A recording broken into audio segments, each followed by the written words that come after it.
Hi, everyone. Welcome to this Americans for Peace Now webinar with Israeli journalist Barak Ravid.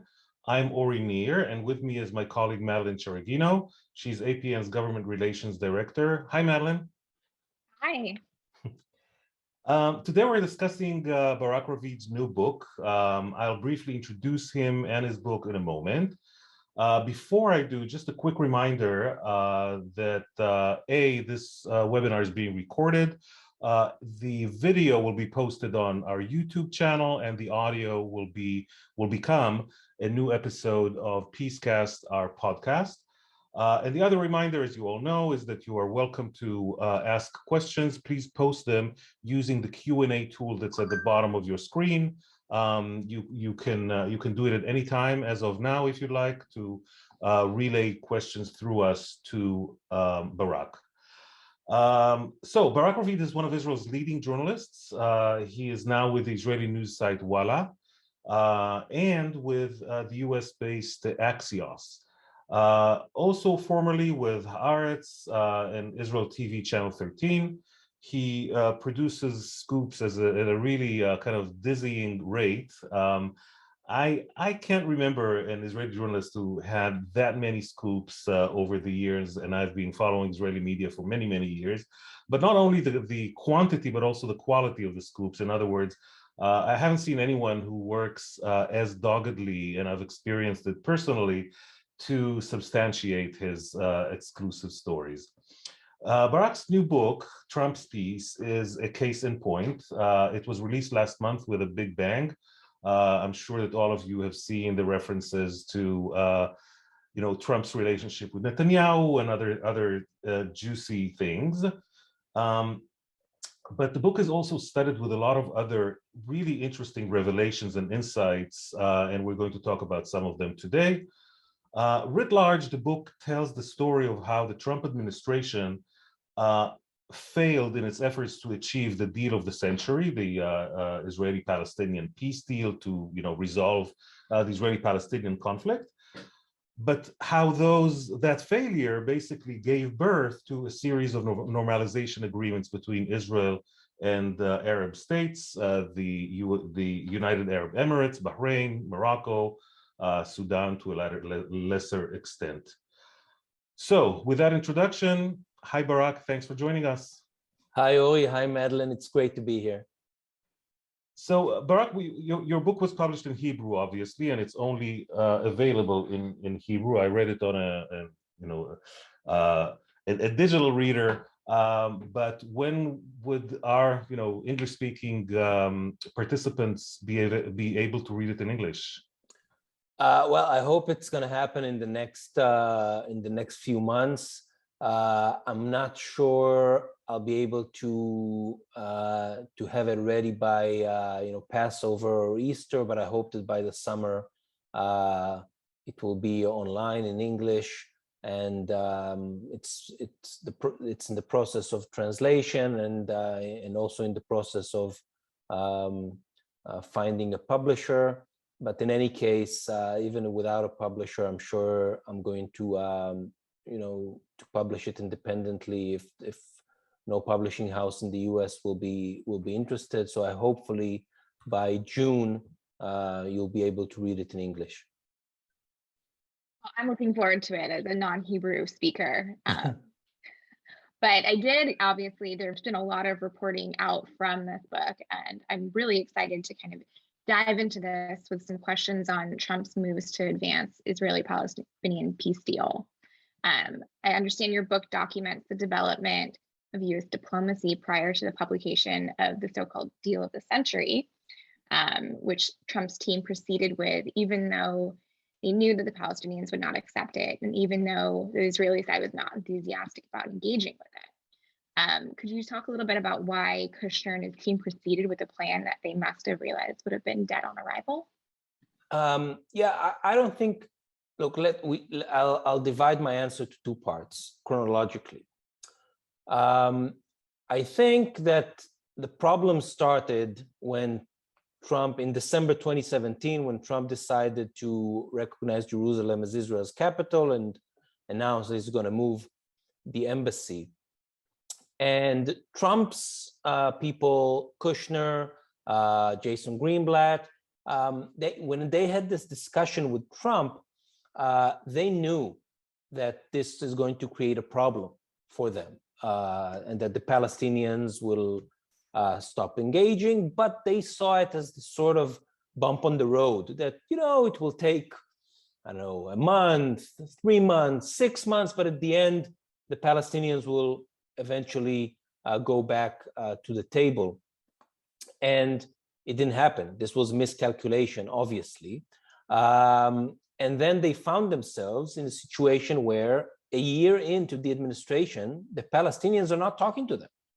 We can talk about later on if this was a good decision by the Palestinians or not, but that was the fact. And then they were left to speak to the Israeli government and to Palestinians who were not officials, which is very limited. They had very limited ability to really know what the Palestinians would agree and what they wouldn't agree. And then as time passed, they found themselves in with a political crisis in Israel that pushed back again and again and again and again the release of the plan. And at a certain point, towards January of 2020, when the presidential campaign was about to begin, when Israel was again on the verge of an election, the Trump administration decided to release the plan anyway. And it's not like they thought that, we'll release the plan and then we'll have peace negotiations. They knew that's not going to happen, but they wanted to prepare for the possibility of a second Trump term. And they knew that if they're not going to release it now, they won't be able to do it before the elections. And they wanted to reach the second term, if Trump won the elections, in a situation where the plan is already out there, they can start mobilizing support, and the Palestinians in their mind will know that if Trump wins, then this is what they're going to talk about. So the Palestinians won't have any other choice but to go back to the table. So that was their thinking in putting the plan forward in January 2020. I think one of the things we'll do today is dispel some of the myths and misperceptions about the whole process. One of those perceptions, and I think that you will regard it as a misperception, is that the Kushner deal, the Kushner proposal was all about trying to authorize and kosherize Israel's annexation of the West Bank. The picture that you're painting is different. Can you talk about that? Yeah, well, again, it depends who you ask, okay? Because apparently inside the Trump administration, there were two camps. There was the Kushner camp, and there was the, let's call it, David Friedman camp. And David Friedman, I think you all know, is pro-settler, as he's pro-settler as it can get. He's to the he's bypassing the Israeli government from the right, and I'm talking about the previous government and the previous government, and every even the most right-wing government in Israel was always to the left of David Friedman. And so he wanted to basically close down all the files that were left open from 1967. Jerusalem, the Golan Heights, and the West Bank. He was quite successful because he got Jerusalem, he got the Golan Heights, and the last thing that was left was setting the borders in the West Bank, basically the annexation. And so he pushed very hard, and he did it together with Netanyahu. And both of them, I think, when Trump, when Kushner and Avi Berkowitz, the White House envoy, told them that they want to present the plan in January 2020.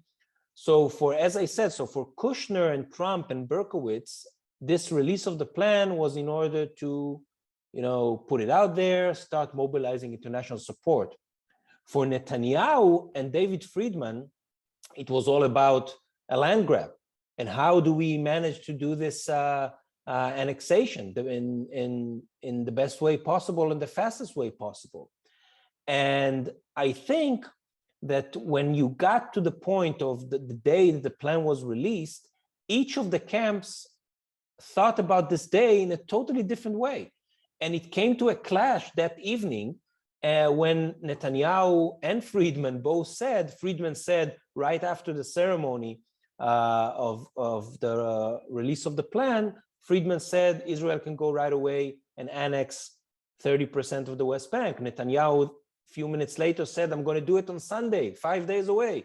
And then when Trump and Kushner heard about this, they said, that's not really the plan. We never authorized this. We never gave a green light to this, and they stopped it. And Trump told me that personally. He said, I heard Netanyahu talking about, getting all the land and start building on it. And I just, and I stopped it because I got angry. That I never agreed to that.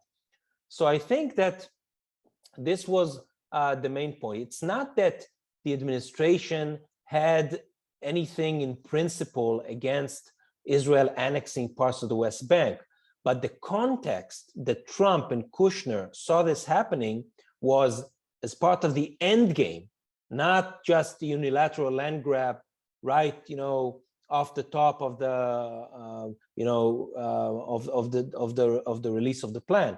So I think that when what Netanyahu tried to portray to the Israeli public and to his supporters in America was that, oh, you see, I'm coming to the ceremony in order to start annexing the West Bank. And people believed it. And it didn't happen. Then he tried to do it again towards July 2020 once again. And again, Trump stopped him. So I think that when it came to the whole issue of annexation, the Trump plan was not supposed to be an annexation plan. It was supposed to be, I think, a serious attempt to try and reopen negotiations. And I got to tell you another thing. The plan that was presented at the White House on January 28, 2020, Netanyahu thought it was a screenshot of the end game. But for the White House, for Trump and Kushner, this was the beginning, meaning this was just an opening proposal. And what I heard from Kushner himself, I was amazed by it because I didn't know it in real time, was that his idea was that if the Palestinians go back to the table in a second term, the whole map that they presented, you remember the map that they presented when they released the plan, this whole map would change. And I asked him, what do you mean? So he said, we left meat on the bone. So I asked him, what do you mean meat on the bone? And he said, for example, the Jordan Valley, if the Palestinians went back to the table in a second term, we would change the map so that the Jordan Valley will be part of the future Palestinian state. And that's not like, 1% of the West Bank. We're talking about 17% of the West Bank. And when all of a sudden you understand that this was the plan, so if the Jordan Valley is part of the Palestinian state, even though the idea was that Israel would maintain security control over the Jordan Valley, then the map starts looking more like Bill Clinton than David Friedman.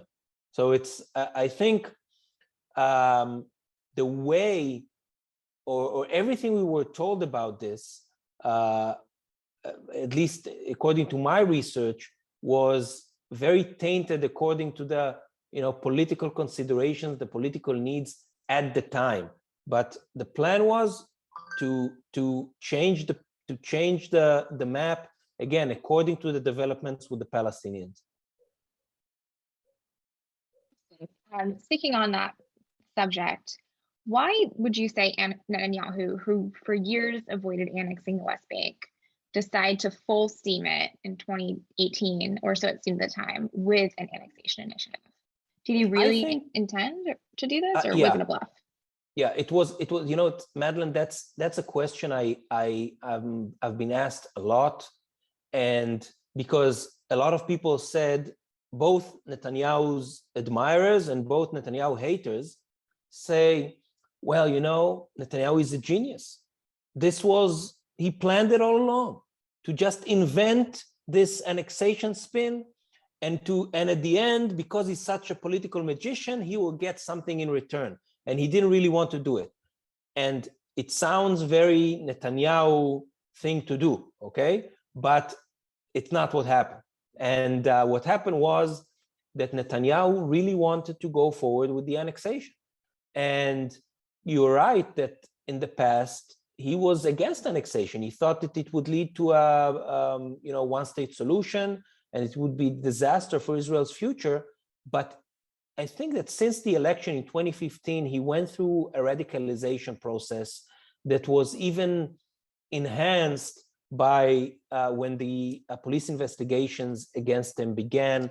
He became very, very dependent on the settler lobby. He became much more influenced by his son, Yair, who's who's an extremist. And I think that those two things led them to a place where all of a sudden, and by the way, and the fact that the Trump administration began, and he felt, Netanyahu looked at the Trump administration like an all-you-can-eat buffet in Vegas, and he just put more and more food on the plate. And he thought that, that's like a once-in-a-lifetime opportunity. And he said, so if this is the U.S. administration, then maybe I can annex the West Bank and get away with it. So all of those reasons together led them to a point that in May 2020, after the unity government is formed, there's one issue, and one issue alone, that Netanyahu did not give Benny Gantz a veto power over, and this was the issue of annexation.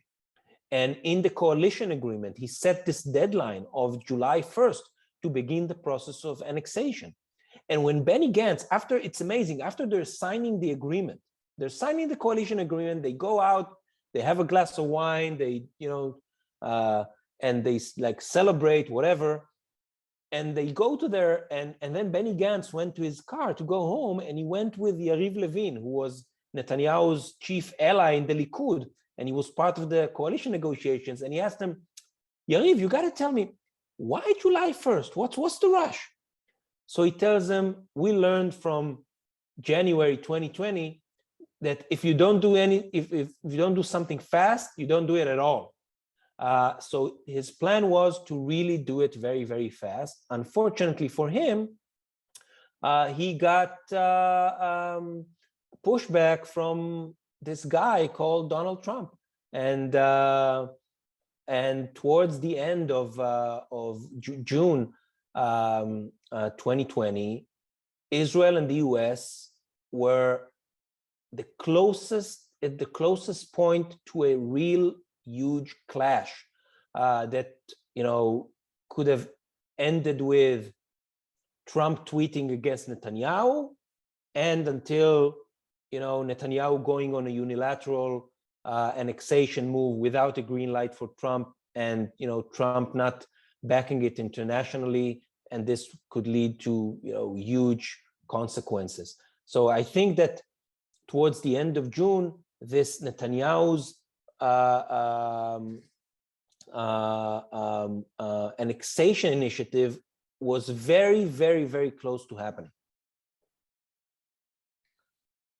Barak, shortly after David Friedman was appointed as ambassador to Israel, we started what we called at APN the Friedman file. We followed him, we documented everything he said and everything he did, and still we weren't quite aware of what a major role he played behind the scenes in really important decisions that are Israeli decisions, including being present at cabinet meetings and things of that sort.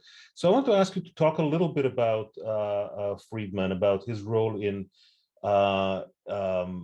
brokering, or not brokering, in the building of the deal of the century, and then with the Abraham Accords.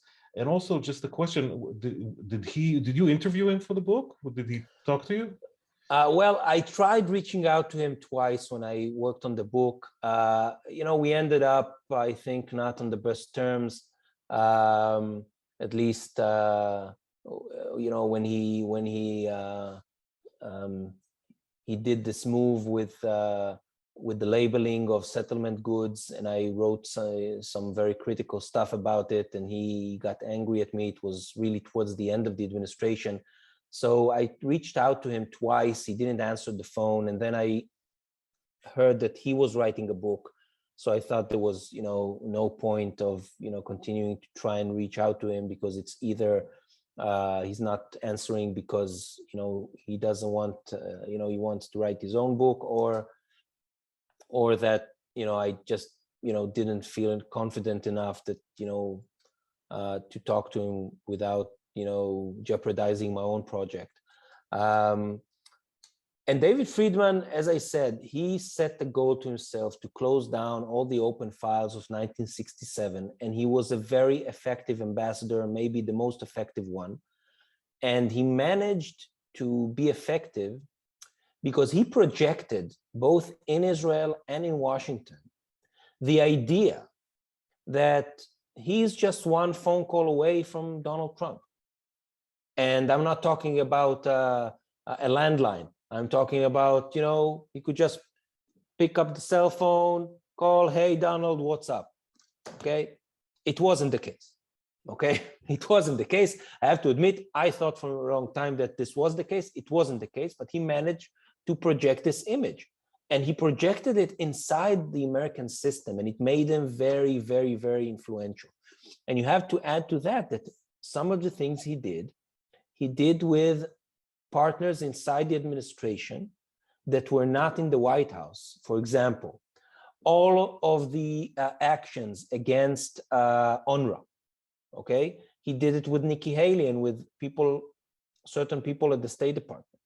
With the White House in the loop, but the White House didn't drive this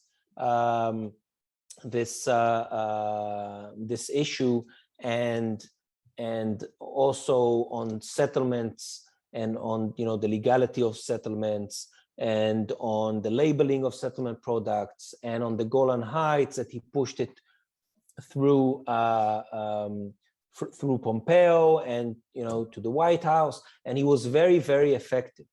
But I think that at a certain point he got mixed up, and he thought that he was setting the policy, and it was not the case. And then he found himself at odds with Jared Kushner and the White House on the issue of annexation in January 2020. And I think that since then, he got himself into a very, very difficult situation, because, for example, after the fiasco of January 2020 with the annexation that never happened, so when June comes, he pushes very, very hard to have an Oval Office meeting to get a green light from Trump for annexation. And Kushner tells him, listen, David, you're 6,000 miles away. You really don't know what's going on here. We have COVID, Black Lives Matter demonstrations. There's a presidential campaign. It's crazy here. This is not the first priority of the president. But Friedman keeps on pushing again and again and again. At the end, he takes a government plane and he goes to Washington for a meeting with Trump and in the Oval Office and the senior people in the administration on January 24th. And he comes to this meeting and he brings Trump a flag that was that he brought from the US Embassy in Jerusalem. And he put it in a frame, the flag. And he, at the beginning of the day, he gives it to Trump as a token of, like, as a gift. And Trump looks at him and says, "What do you, David? What is all this? Why are we even talking about this?" So Friedman tells him, "Mr. President, we told the Israelis, we promised them." And he said, "David, what are you talking about? I did more for Israel than any other president. I did Jerusalem, I did Golan Heights, I did all this stuff. Why do we need to do something else, and especially something that could create a huge international crisis?" And then Friedman says, "But Mr. President, and this and that." And then Trump says, you know what? I don't care. And he points at Mike Pompeo, and he's the Secretary of State, and says, Mike, you decide. And everyone are shocked because he just allegedly gave them a green light for this. But then Trump says, it's very funny, he points at all of them and he says, but you should know that if anything bad happens out of this, it's on all of your heads. And he just leaves the room. And they walk out of this meeting thinking, oh my God, what are we going to do? And Friedman starts freaking out because, you know, on the one hand, he allegedly got what he wanted. On the other hand, it's everything that could happen is on his shoulders now. And then they decide to go back to Israel to try and get a deal that wouldn't look like a land grab, meaning that they would approve some sort of annexation, but it would include something for the Palestinians too. And as a lesson from January, Kushner tells Avi Berkowitz, you have to go with him because I need someone that I can, you know, trust that my messages will go through accurately. So they go together, Avi Berkowitz and David Friedman, and they come to Netanyahu and they're telling him, you know, Prime Minister, you'll have to do stuff for the Palestinians too. And Netanyahu refuses, and he says, but you promised me that I could just annex parts of the West Bank. And they said, well, you know, that's not what the president wants. And then Netanyahu says, so I'll do it unilaterally. And Berkowitz tells him, you know, you could do that, but then Trump, you know, there'll be consequences. And he says, and Netanyahu says, so a few months before an election, Trump will go against me and, you know, against his base. And then Berkowitz told Netanyahu, you know, Mr. Prime Minister, the president doesn't really like you these days. And I think that at that point, also Friedman realized that his push for annexation is not going to happen. And then he was also part of this group that tried to find a way to, you know, go down from the tree. So that's about David Friedman. Thank you. I just have to say, like, I think, and I'm by no means interested in defending David Friedman or Netanyahu, but it does seem like, you know, with all of the moves that the Trump administration did allow to happen, one could be forgiven for thinking that, you know, they did embolden Netanyahu to annex, and that this wasn't like some rogue thing that Friedman was pushing. I mean, they shuttered our consulate, they moved our embassy, they shuttered Palestinian diplomatic offices here, et cetera, et cetera, et cetera. So, I mean, I don't know, just as an observation, it does seem like a little bit like Trump trying to save his legacy, whatever that is. Moving on to, speaking of the Trump legacy, the normalization agreements. And could you speak a little bit to how this deal of the century contributed to that? Well, I think that what happened was, you know, we stopped in this very tense meetings between Netanyahu and Friedman and Berkowitz about the annexation at the end of June. And when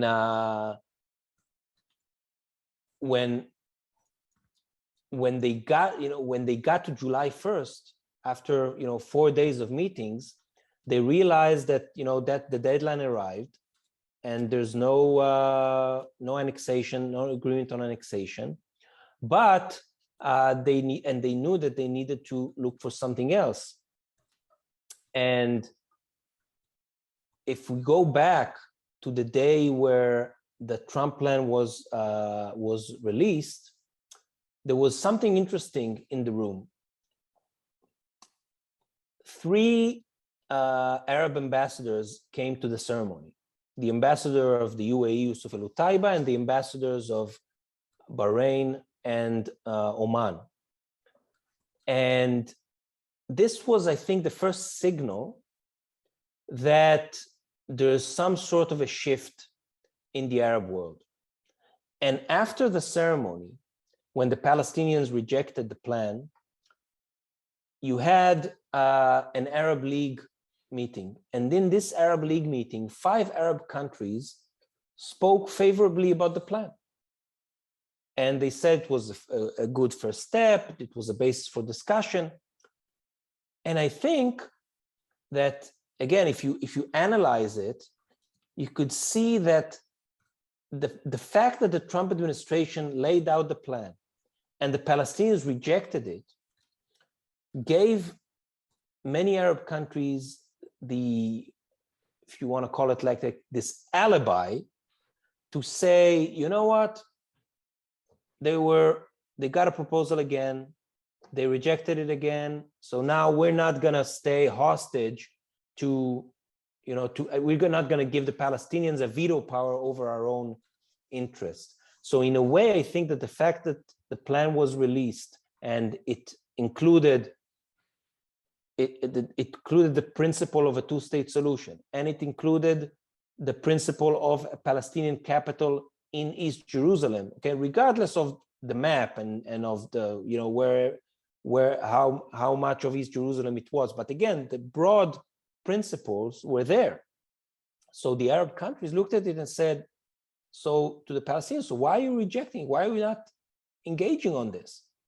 And the fact that the Palestinians did not engage gave the Arab countries, those Arab countries, I think, down the road, the ability to say, we're not going to wait anymore.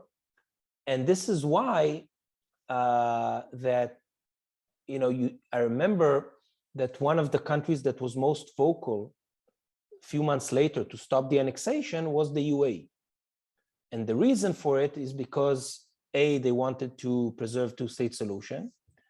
But second, they knew that if Netanyahu annexes parts of the West Bank, that's the end of their own plan to normalize relations with Israel, because they wanted to do it for several years. But if Netanyahu annexes parts of the West Bank, then they wouldn't be able to do it with public opinion in the Arab world, in the UAE. So they wanted to both preserve the two-state solution and allow themselves the ability to normalize with Israel. So on July 1st, when Avi Berkowitz comes back to Washington, he gets a phone call from Elutaiba, from the Emirati ambassador. And Elutaiba tells him, I had this idea. What if Netanyahu takes annexation off the table and in return, we normalize relations with Israel? And Berkowitz tells him, that's exactly what I had in mind. And they start checking it with Netanyahu, with others inside the administration. And very quickly, everyone is saying, you know what?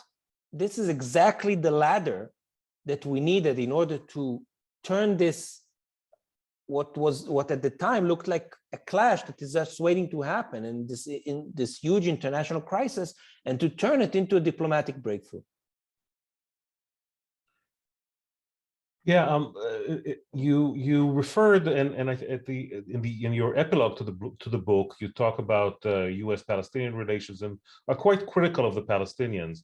And I wanted to ask you about that, about the bilateral relations between the U.S. and the Palestinians. As far as I can remember, and I actually remember it quite well, the Palestinians at first were quite warm to the Trump administration. They really thought that they could do business with it. And there was a pretty lengthy period in which there was diplomacy, real diplomacy between Trump and the PA and Abbas. But then came a few events, Madeline referred to them earlier, that I think left no doubt for the Palestinians that they didn't really have a partner in the White House. Why still are you critical of the Palestinians? Where do you think they were mistaken? Well, so first, you're right. Until December 2017, first, in the Trump administration, from all the people who dealt with the Israeli-Palestinian conflict, Trump was the most balanced one. Okay, and I'm not just saying it as a joke, but as seriously, he wanted a deal, and he was ready to, during the campaign, he said once that he'll be neutral okay, and he got a lot of criticism for it from the right. But from talking to him and from talking to his people, I really got to the conclusion that he was ready to be neutral. And in the first 10 months of his administration, first 11 months, he thought that Abbas, the Palestinian president, was much more forthcoming than Netanyahu. And in the interview we had, he even said that he saw Abbas as a father figure and that they had a great relationship. And by the way, it was the case. But I think that this feeling politics got in the way. And at the end of the day, Trump had one big mission that was totally for domestic political purposes. And this was the Jerusalem, the embassy in Jerusalem. For him, it was a campaign promise, and he needed to do it for his base, mainly the evangelical base. And he wasn't willing to wait anymore. He waited, he signed the waiver twice, I think. And then when December came, he wasn't willing to do it again.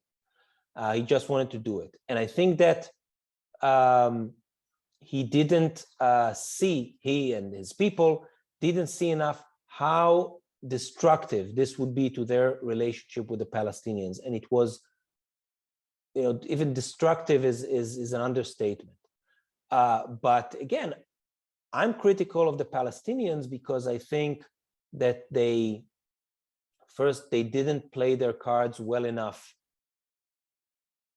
in the period that led to the December 2017 Jerusalem announcement.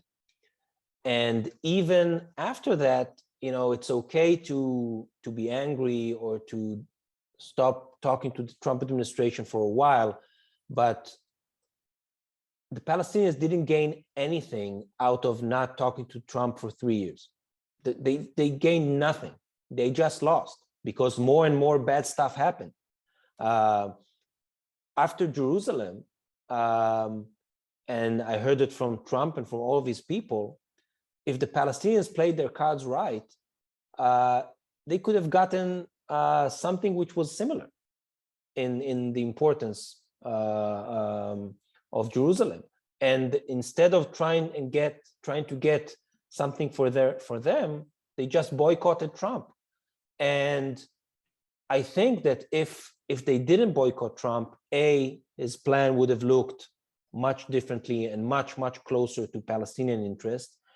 And I think more substantially, the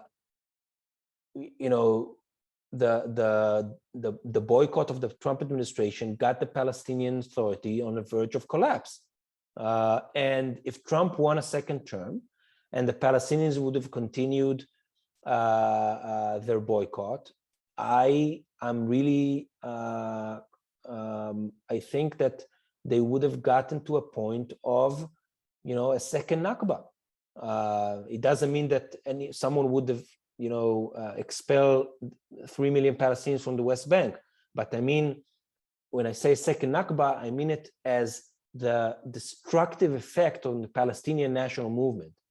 And in my opinion, what happened during the Trump years is the Palestinians doing again the same mistakes they did in the 1930s and in the 1940s, mistakes that led them to the Nakba. And I think that the way they handled themselves on the international scene and with the Trump administration was very, very similar. And it was really on a verge of a disaster for the Palestinian national movement. And unfortunately, they don't realize it to this day. They think that they did everything right because, Biden was elected. But it was that close to a real disaster.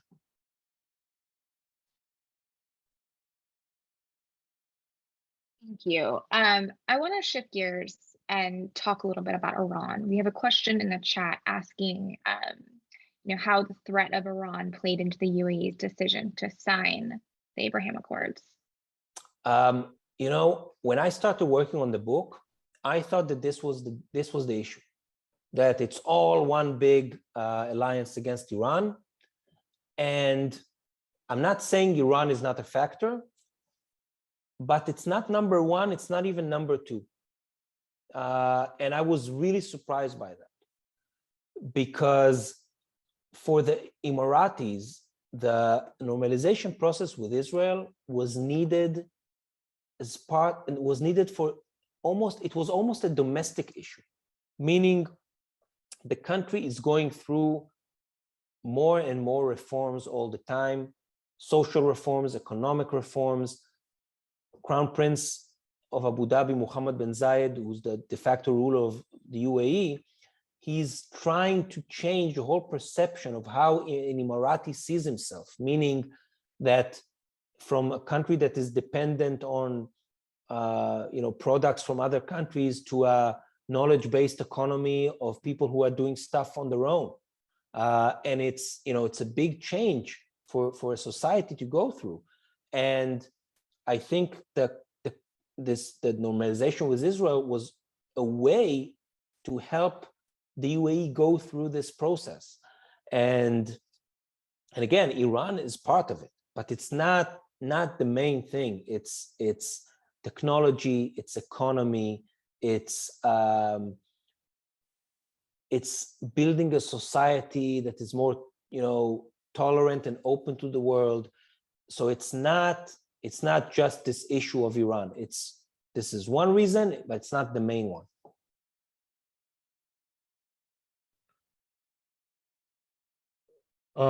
So a quick question that we have here in the chat that people are, and again, I wanted to encourage people to keep asking questions, use the Q&A tool that's at the bottom of your screen. You mentioned earlier that the Palestinians could have perhaps achieved some kind of something that would be equivalent to the US recognition of Jerusalem as Israel's capital. What are you thinking about? What type of thing could they have perhaps expected? Palestinian capital in East Jerusalem. Got it. That's, okay. It's really, again, I don't know how to describe to you the exact contours of what the Palestinians could have got, but I know that by boycotting the Trump administration, it's not that they didn't get anything. They lost more and more things all the time. It's just, it was, a classic case of someone who cuts his nose to spite his face. There was just, they got nowhere with this. And it's not only that they got nowhere, is that they really got to be on a verge of a disaster, a catastrophe.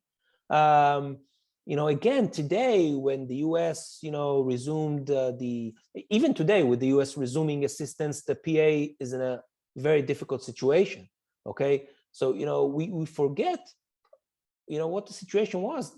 Trump cut all the aid. And he cut all the aid, again, after they decided to boycott it.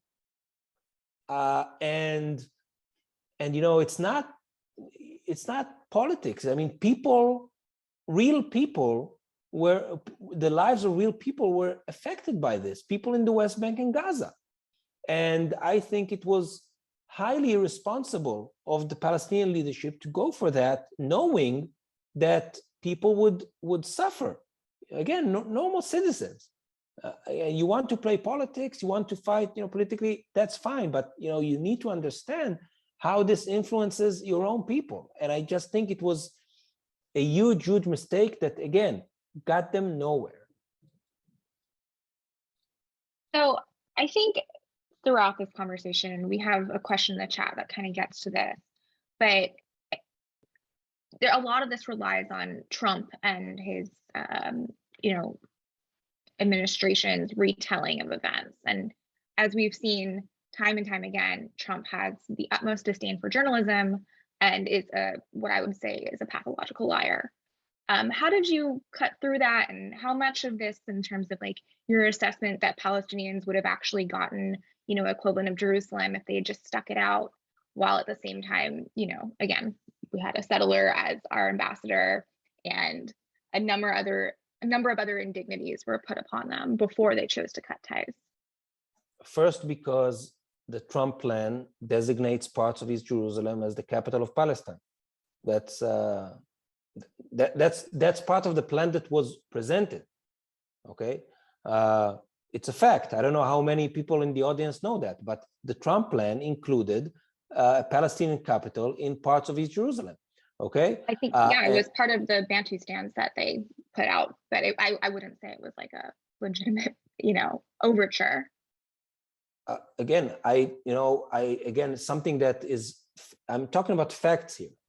Trump, okay, was the first U.S. president who actually put a plan that gave the Palestinians a capital in parts of East Jerusalem. Okay, the first president.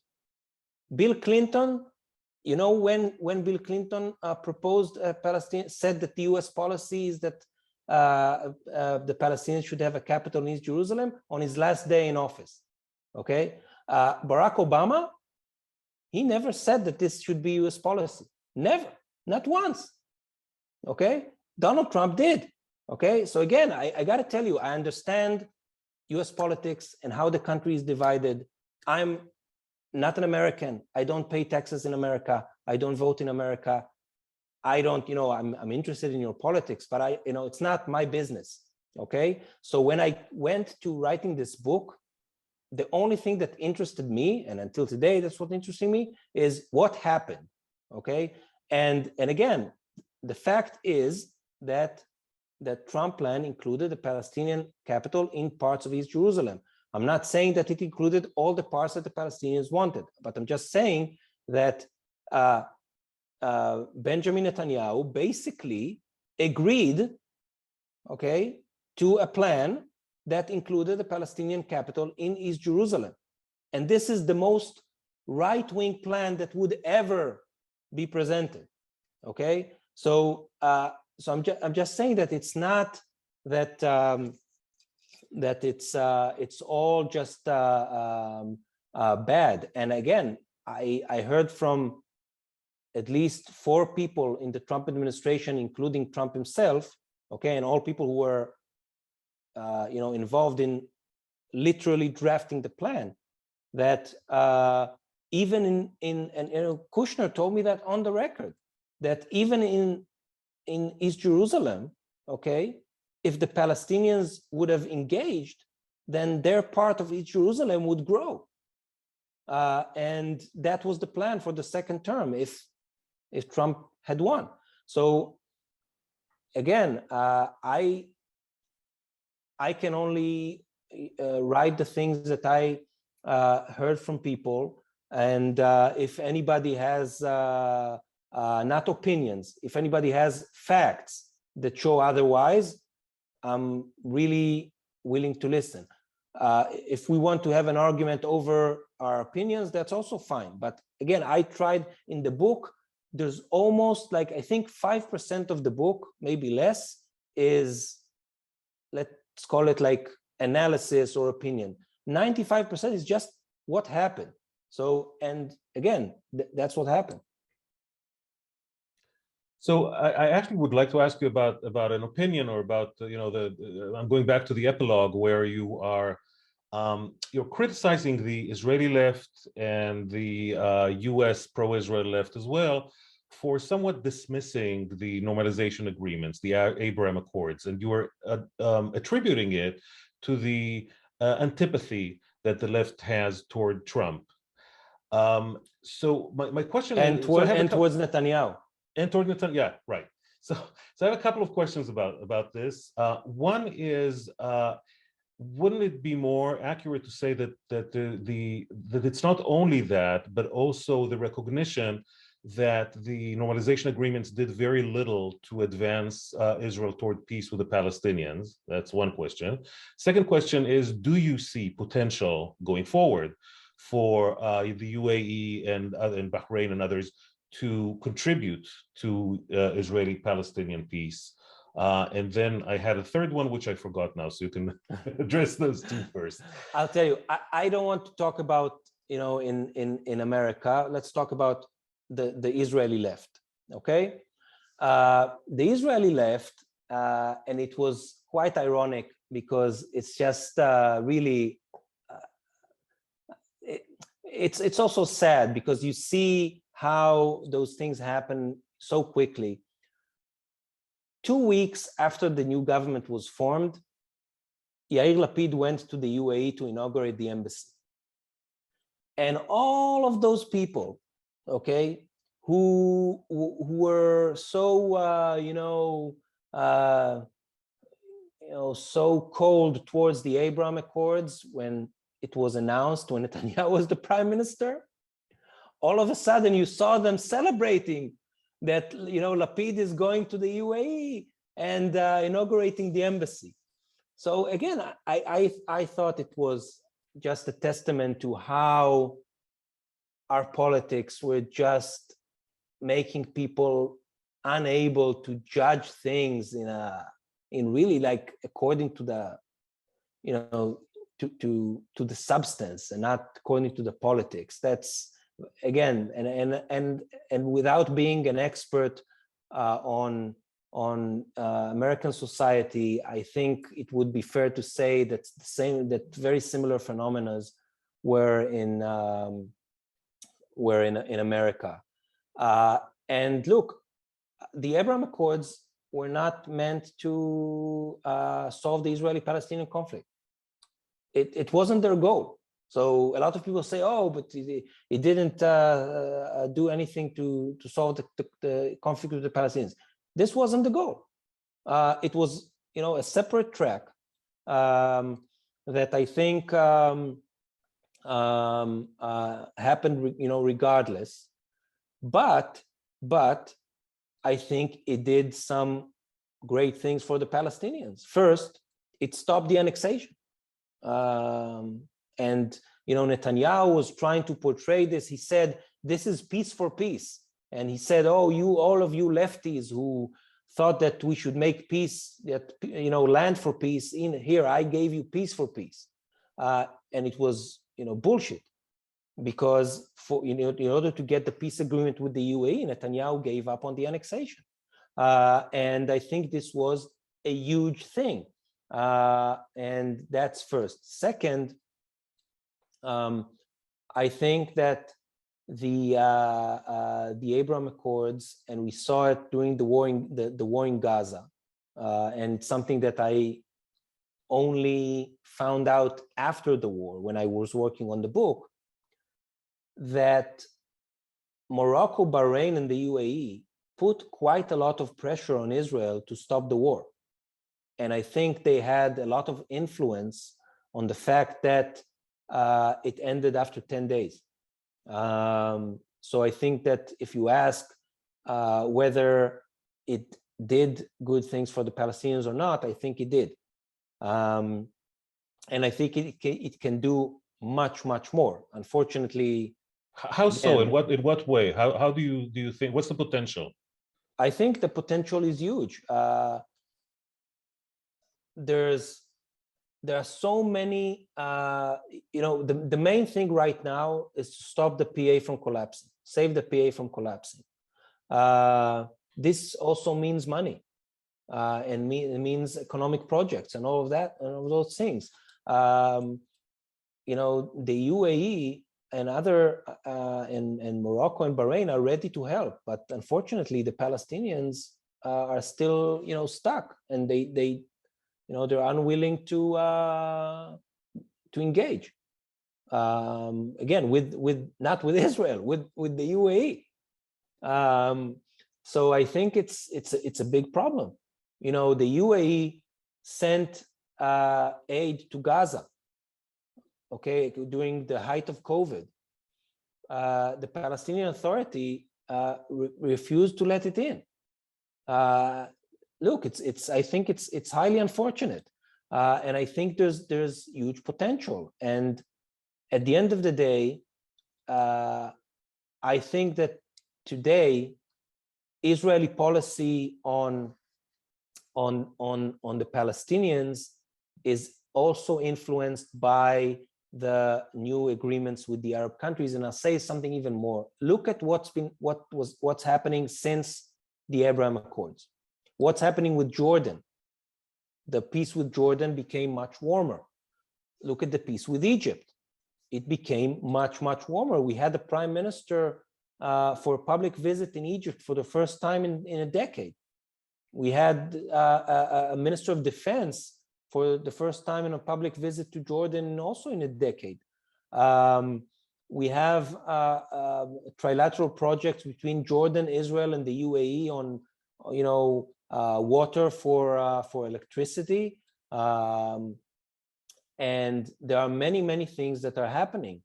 And we have engagement today between Israel and the Palestinian Authority that is more than we had it in every other point in the last 13 years. Okay, 2 meetings already between President Abbas and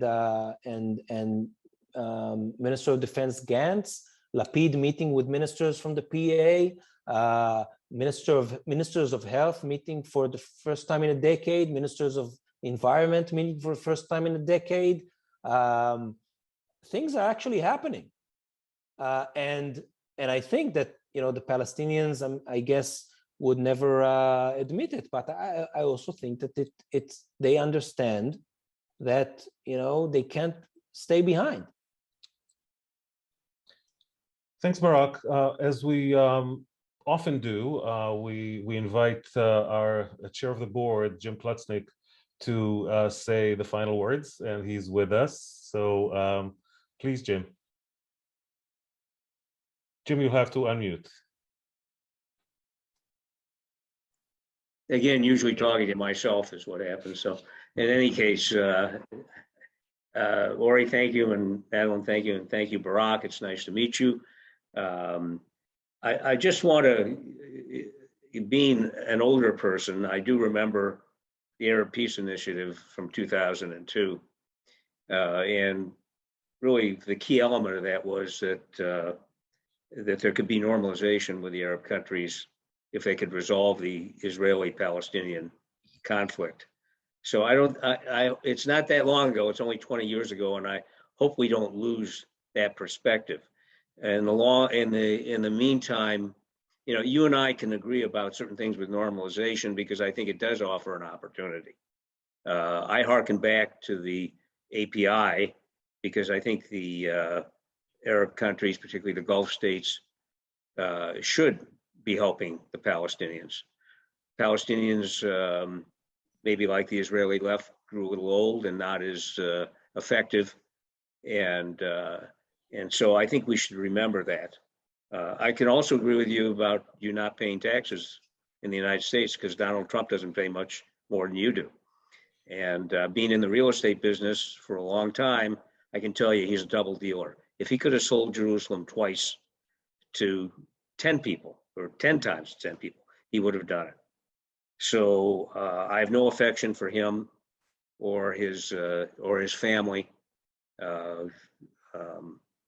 Kushner's doing a lot of business in the Middle East right now, and they usually find a way of capitalizing on those things. So, but I do agree with you about the normalization and the fact that the Abraham Accords do have potentially a very strong positive opportunity to do something. My question to you would be, where do you stand today with regard, because I saw your article the other day about this fellow who's the new civic minister visiting with Gantz and delivering the message of trying to find a common horizon, political horizon. What are your thoughts about that, and what are your thoughts about the Palestinian leadership and the Palestinian public? What might be acceptable? I think there's a very important element.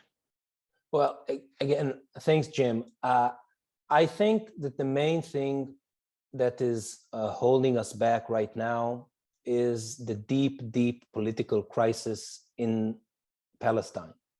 Palestine is divided between, Gaza and the West Bank, Fatah and Hamas. The elections were canceled, unfortunately, and at least in my personal opinion, the Biden administration and the international community as a whole should have been much more forceful in making sure that there are elections in Palestine, because President Abbas has very little legitimacy, and I'm being very diplomatic here. He's in his, what, 15th year of a 4-year term or something like that. Like I lost count. And if you ask the Palestinian people, you see it in all the public opinion polls, that,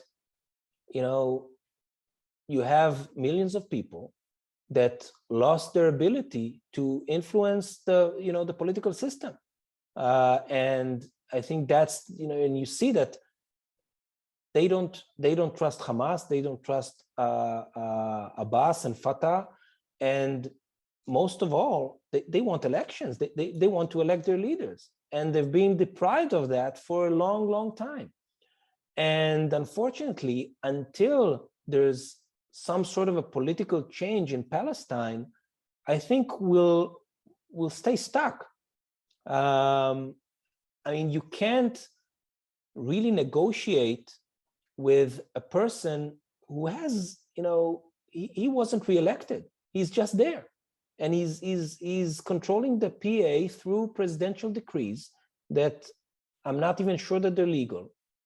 And on the other hand, you have a terrorist organization, and in the middle, you have millions and millions of people that just want to elect their leaders and can't. And I think that this is the #1 challenge today. How do we get the Palestinian Authority? And it used to be, that's the sad thing, because the Palestinian Authority used to be, in comparison to the Arab world, it used to be much more open, pluralistic, and democratic. And in recent years, it's the other way around. And I think that this is the #1 challenge today to everybody who wants to see an independent and prosperous Palestine. It needs to be a democratic country. And in order for that to happen, we need to start by having an election. And I think this is the #1 challenge that we need to address. Well, I appreciate that response. My only response to that would be we're hoping not to lose our democracy. Israel almost lost its democracy in our regard, and the Palestinians are playing in a world where they're not the only ones who have democracy in jeopardy. And we wish them, and I think we wish all ourselves well, including your new government. We hope somehow it survives, because we didn't really appreciate the 25 years before that. So anyhow, nice to meet you. Hope to see you in Israel sometime. Thank you, Jim. Thanks, Jim. And I want to thank everyone who joined. Once again, an hour flew by. And if you are looking at the clock that's behind Madeleine's left shoulder, you can see that we've gone over our allotted time.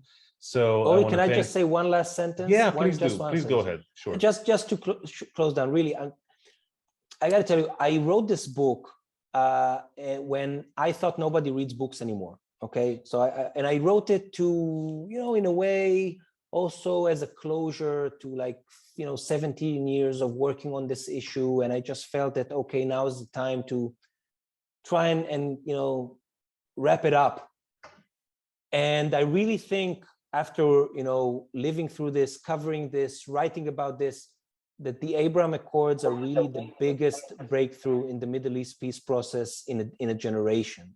And I really think that people who care about peace in the Middle East should get involved and not just say, oh, it's something Trump did, we don't want to get involved, or, oh, it's not the real deal, it's not the Palestinians, so, it's not important.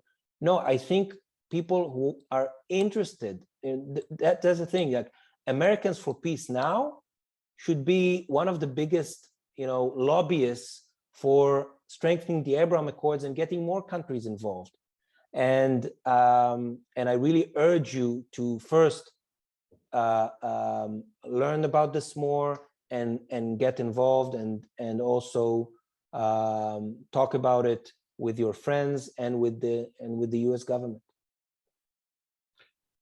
Great. Thank you very much, Barak. We'll hopefully be able to do it. Our people will be able to do it in English when the book comes out.